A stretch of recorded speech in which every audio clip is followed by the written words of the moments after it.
Sarah Geronimo hinikat ang mga nominations sa paparating na Awit Awards 2023.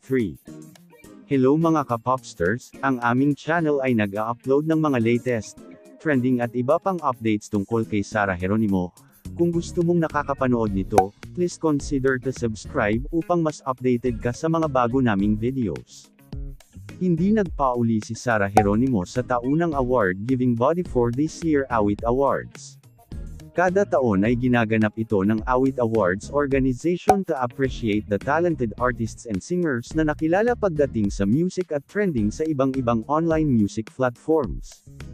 Samantala, narito ang mga nominasyon ni Sarah Geronimo sa Awit Awards 2023, Record of the Year. Best Performance by a Female Recording Artist.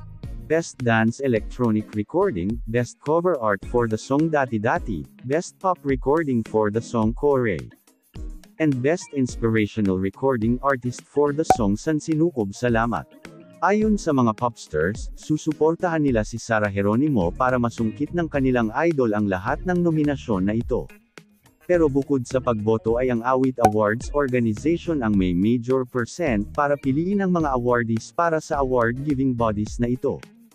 Hindi na bago kay Sarah Geronimo ang mga nominasyon na ito dahil kada taon ay lagi siyang nakakatanggap at nananalo dito. Ayon sa source ay nangunguna muli si Sarah Geronimo sa mga categories na ito.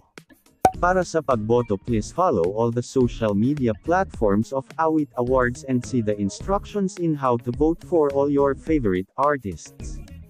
Ano masasabi nyo dito mga ka-popsters?